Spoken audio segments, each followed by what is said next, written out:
ابن عمر رضی اللہ تعالیٰ عنہ کو غلام آزاد کرانے کا بڑا شوق تھا، لیکن ایک بندہ کسی نے خرید لیا ہے، وہ اس کا پابند ہے، بڑی تکلیف میں ہوتے تھے لوگ۔ غلام 1000 سے زیادہ غلام آپ نے آزاد کرائے، تو آپ جب غلام خریدتے تھے نا تو نظر کرتے تھے جو غلام ذرا زیادہ نمازیں پڑھتا اسے آزاد کر دیتے۔ تو غلاموں نے اس طرح کیا، انہیں پتہ چل گیا، انہوں نے بنا لمبی لمبی نمازیں شروع کر دی۔ تو حضرت عبداللہ ابن عمر کو پتہ چلتا، آزاد کر دیتے۔ ایک دن آپ کے بیٹے کہنے لگے، حضور یہ آپ کو دھوکہ دیتے، لمبی لمبی نمازیں پڑھتے ہیں، آپ آزاد کر دیتے ہیں، بعد میں پتہ نہیں 5 بھی پوری پڑھتے ہیں کہ نہیں پڑھتے۔ تو حضرت عبداللہ ابن عمر کہنے لگے، پتر تیرا کیا خیال ہے، مجھے نہیں پتا۔ کہا حضور پتہ ہے۔ فرمانے لگے، یہ مجھے رب کے نام پر دھوکہ دینا چاہتے ہیں، جو رب کے نام پہ دھوکہ دے روز دے، میں روز دھوکہ کھانے کو تیار ہوں۔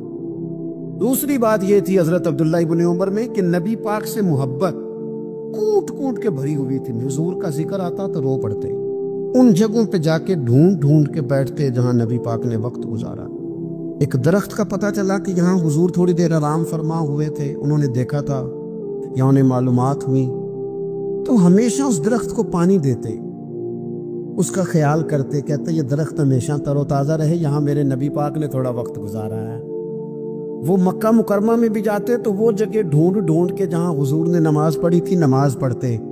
مسجد نبوی میں آتے تو جس ممبر پر حضور بیٹھ کے خطبہ دیتے تو اس پہ ہاتھ پھیر کے چہرے پہ ملتے۔ حضور کی قبر انور پر حاضری دیتے، السلام علیکہ یا رسول اللہ کہہ کے اس بارگاہ عالی مرتبت میں حاضری دیتے۔ حضرت صدیق اکبر کو سلام کرتے، حضرت عمر کو سلام کرتے، پیر سن ہو گئے ایک دفعہ چلتے چلتے۔ تو کسی نے کہا جس سے سب سے زیادہ پیار ہے نا اسے پکارو، پیر ٹھیک ہو جائے گا۔ تو فوراً کہنے لگے، یا محمد صلی اللہ علیہ۔ اور یہ امام بخاری نے لکھا ہے الادب المفرد میں، خود امام بخاری لکھتے کہ حضرت عبداللہ ابن عمر نے یا محمد کہا اور ان کا پیر سویا ہوا ٹھیک ہو گیا۔ یہ لوگ بڑی محبت کرنے والے۔ آپ فرمایا کرتے تھے، شاید زندگی میں لوگوں نے کسی سے اتنا پیار کیا ہو جتنا نبی پاک علیہ السلام کے غلاموں نے مجھ سے کیا۔ ہر وقت لوگ ان کے گرد رہتے، لوگ محبت کرتے۔ حجاج بن یوسف جب حکمران بنا نا تو بڑا ظالم تھا، اس کو یہ بات اچھی نہیں لگتی تھی کہ ہر وقت لوگ حضرت عبداللہ ابن عمر کے پیچھے گھومیں۔ بادشاہوں کا خیال ہوتا ہے نا، بادشاہ ہم میں تو پروٹوکول کوئی اور لے کے جا رہا ہے۔ اس نے ایک دفعہ جمعہ پڑھاتے پڑھاتے معاذ اللہ حضرت عبداللہ بن زبیر رضی اللہ تعالیٰ عنہ کے خلاف کوئی بات کی، تو حضرت عبداللہ ابن عمر اگرچہ بڑے صلح جو تھے، صلح پسند تھے، لیکن اگر حق کی بات ہوتی اور اس طرح سے ہوتی کہ کوئی بڑی غلط بات کرتا تو پھر ٹوکنے میں بھی بڑی جرت کا مظاہرہ کرتے۔ ایک دفعہ اہل کوفہ نے آپ سے مسئلہ پوچھا نا، تو کیا مفتی تھے، لوگ مسئلے پوچھتے، تو انہوں نے پوچھا حضرت عبداللہ ابن عمر سے کہ مکھی اور مچھر کا خون لگ جائے تو اس کا کیا مسئلہ ہے، کپڑے ناپاک تو نہیں ہوتے؟ تو سوال کا جواب دینا چاہیے تھا نا، ہوتے کہ نہیں ہوتے؟ تو فرمانے لگے، حسین ابن علی کا خون بہا کے اب مکھیوں کے خون کے مسئلے پوچھنے شروع کر دیے۔ اب تمہیں یہ والا خون نظر آنے لگا ہے؟ حضور کی اولاد پاک کو شہید کر کے اب ان مسئلوں میں آئے ہو؟ میں خیال نہیں آتا تمہارے دلوں میں گھٹن ہے حضور کی اولاد کے لیے اور دین کے مسئلے پوچھتے ہو؟ جاؤ پہلے کشادگی پیدا کرو، تیری نسل پاک میں ہے بچہ بچہ نور کا، تو رہن نور تیرا سب گھرانہ نور کا، پہلے کشادگی لاؤ حضور کی اولاد پاک کے لیے، پھر مسائل پوچھنا۔ حجاج بن یوسف نے کوئی بات کر دی، آپ نے ٹوک دیا، تو پھر حجاج نے سازش کی۔ اوہو، اللہ والوں کے خلاف جو سازشیں ہوتی ہیں بڑی گہری ہوتی ہیں، بڑی سخت ہوتی ہیں، بڑے جال بنے جاتے ہیں، بڑا حسد کیا جاتا ہے، بڑی تکلیف دی جاتی ہے۔ اللہ قرآن میں کہتے ہیں، محبوب یہ لوگ تجھ سے حسد کرتے ہیں، حسد من عند انفسہم، ان کے دلوں میں تیرے لیے حسد ہے۔ حسد کرتے ہیں لوگ، دور تک نکل جاتے ہیں حاسدین۔ حجاج نے کیا کیا؟ اس نے ایک شخص سے کہا کہ زہر والا خنجر تیار کرو جو زہر میں بجھا ہوا ہو، اور چونکہ حج کے موقع بڑا رش ہوتا ہے لہذا حج کے موقع پہ لے جانا۔ حضرت عبداللہ ابن عمر جب تمہارے پاس سے گزرے، بادشاہ میں ہوں، لوگ ان کے پیچھے، جب وہ تمہارے پاس سے گزرے تو ان کے پیر میں چبو دینا۔ جب لوگوں نے ایسے عالی مرتبت لوگوں کو نہیں بخشا، اتنے بڑے لوگ محفوظ نہیں رہے تو ہمہ چمہ کس کھاتے میں؟ آج کس بات کا شکوہ کرنا؟ حضرت عبداللہ ابن عمر اس کے پاس سے گزرے تو اس نے پیر میں چبھو دیا خنجر، وہ زہر آپ کے جسم میں پھیلا۔ جب شدید بیمار ہوئے تو حجاج تیمارداری کرنے چلا گیا۔ یہ دیکھو دوستی قاتل سے بھی مقتول سے یارانہ بھی۔ خود چلا گیا اور جا کے کہنے لگا جی اگر مجھے پتہ چل جائے نا کہ آپ کو کس نے یہ زخم دیا ہے تو میں سخت انتقام لوں گا۔ تو حضرت عبداللہ ابن عمر نے بھی بڑا منطقی جواب دیا، فرمانے لگے مجھے اسی نے زخم دیا ہے جس نے حج کے موقع پر کسی کو خنجر لانے کا مشورہ دیا تھا، اسی نے مجھے زخم دیا ہے۔ گویا فرمانے لگے ظالم تو خود ہی یہ کام کرتا ہے اور خود ہی تو تیمارداریاں کرتا ہے۔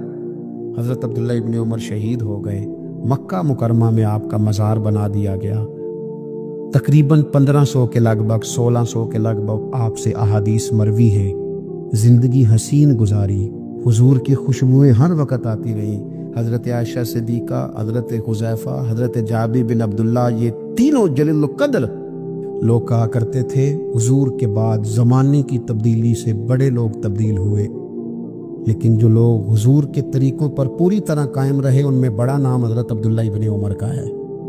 بڑا نام، رات بھر عبادت کرتے اور دن کو ظہر سے عصر تک اللہ کی یاد میں مصروف رہتے۔ 3 باتیں اپنی زندگی میں سمجھے، ایک تو جس بات کا پتہ نہیں ہے اس کو کبھی ڈسکس نہ کرے، یہ ہمیں حضرت عبداللہ ابن عمر کی زندگی نے بتایا۔ اور دوسری بات یہ ہے کہ کوشش کریں، سخاوت کرنی ہے اللہ کی رضا کے لیے، تو اس میں اللہ کی رضا ہی پیش نظر ہو۔ اور تیسری بات یہ، جتنا ہو سکے اپنے آپ کو حضور کے دروازے کے قریب کرے، نبی پاک کے رستوں کا مسافر بنے۔ تو سلیمان بن عبد الملک جو تھا اس کو شوق تھا شادیاں کرنے کا، یہ بھی شوق ہوتا ہے بادشاہوں۔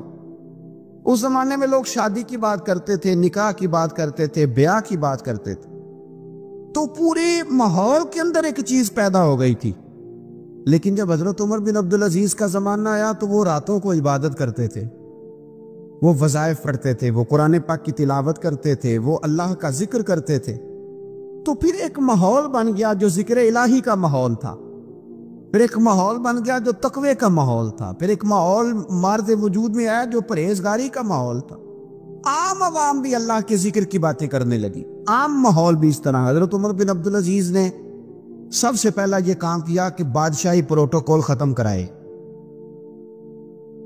ختم ہو گئے پروٹوکول۔ آپ نے فرمایا کوئی شاہی خاندان کا بندہ آئے تو کسی کا کوئی پروٹوکول ہے نہیں ہے، میرا بھی کوئی پروٹوکول نہیں ہے، بلکہ آپ نے فرمایا کسی خطیب کو، کسی امام کو اجازت نہیں کہ میرا نام لے کے میرے لیے دعا کرے۔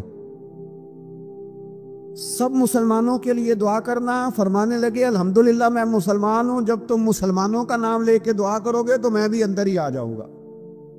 اضافی طور پر نام لے کے دعا کرنے سے بھی روک دیا، بلکہ ایک عورت عراق سے آئی، اس کی 5 یتیم بچیاں تھیں تو اسے ضرورت تھی وظیفے کی۔ اس نے آ کے پوچھا حضرت عمر بن عبدالعزیز کا گھر کہاں؟ تو لوگوں نے فرمایا وہ سامنے جو ٹاٹ اور بوریے کا پردہ لٹک رہا ہے وہ عمر بن عبدالعزیز کا گھر ہے۔ دروازے پہ دستک دی تو ایک عورت اندر برتن دھو رہی تھی۔ پوچھا السلام علیکم، امیر المومنین سے ملنا ہے۔ وہ کہنے لگی اس درخت کی چھاؤں میں بیٹھ جاؤ، ابھی تشریف لاتے۔ تھوڑی دیر گزری تو حضرت عمر بن عبدالعزیز آئے تو کنویں سے پانی نکال کے نا، سین میں کنواں تھا تو جو جگہ میں مٹی اڑ رہی تھی نا، گرد اڑ رہی تھی، ہوتے ہیں نا عصر کے بعد لوگ پانی پھینکتے ہیں، وہاں پانی پھینکنے لگے، چھڑکاؤ کرنے لگے۔ تو تھوڑی تھوڑی باتیں وہ خاتون آپ سے کرنے لگی تو وہ جو عورت آئی تھی نا وہ کہنے لگی تم غلام سے باتیں کر رہی ہو، تمہیں پردہ کرنا چاہیے۔ وہ کہنے لگی یہ غلام نہیں، یہ میرے شوہر ہے اور یہ امیر المومنین عمر بن عبدالعزیز ہیں۔ کہنے لگی یہ عمر بن عبدالعزیز ہے؟ کہا ہاں یہ عمر بن عبدالعزیز ہے۔ تو وہ خاتون حاضر ہوئی، کھجوریں اس کو دی گئیں کھانے کے لیے۔ اس نے کہا حضور میری 5 یتیم بیٹیاں ہیں، مجھے وظیفہ چاہیے۔ جناب عمر بن عبدالعزیز نے ایک بیٹی کا نام پوچھا، ولدیت پوچھی، وظیفہ لکھا۔ عورت کہنے لگی اللہ تیرا شکر ہے میری بچی کا وظیفہ لگ گیا۔ دوسری کا نام پوچھا، ولدیت پوچھی، عمر پوچھی، وظیفہ لگایا، اللہ تیرا شکر ہے میری یتیم بچی کا وظیفہ۔ 4 بچیوں کے وظیفے عمر لکھتے رہے، خاتون اللہ کی حمد کرتی رہی۔ 5ویں کا لکھنے لگے تو کہنے لگی میں نے زمانہ بڑا دیکھا ہے پر عمر بن عبدالعزیز تیری طرح کا بندہ نہیں دیکھا۔ آپ فرمانے لگے اب میں 5ویں کا وظیفہ نہیں لکھتا،